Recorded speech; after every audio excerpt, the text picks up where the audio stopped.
Sudarlun, sebelumnya 105 Rohingya yang terdampar di perairan Biren kini dievakuasi melalui pelabuhan ASEAN Krunggeku, Kecamatan Dewantara, Kabupaten Aceh Utara, Jumat 31 Desember 2021, sekitar pukul 00 waktu Indonesia Barat.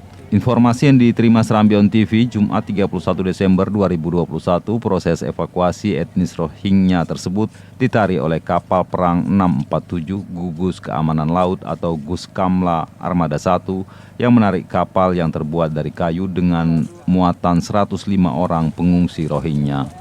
Di mana kapal berjenis kayu yang ditumpangi pengungsi etnis Rohingya tiba di dermaga pelabuhan Krunggeku.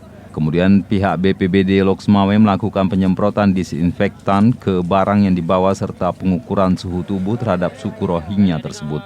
Selanjutnya mereka dibawa ke shelter BLK Desa Menasahme, Kecamatan Muara II, Lok Sumawe dengan pengawalan dari pihak Polres Lok Sumawe.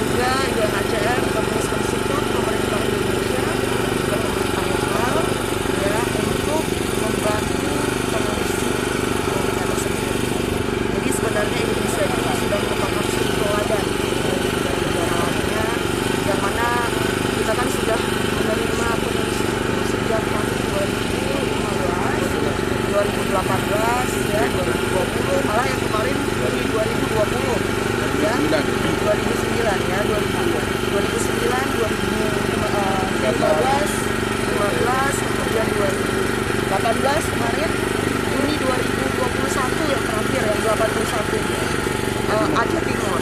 Jadi kami sangat berterima kasih sekali kepada pemerintah Indonesia dan akan terus mensupport pemerintah Indonesia.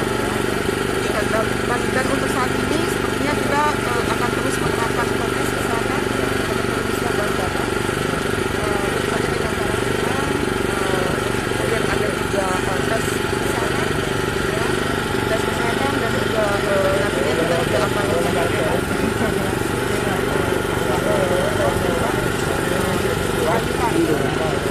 bagaimana caranya. Dari Lok Sumawe, Zaki Mubarak, Serambion TV.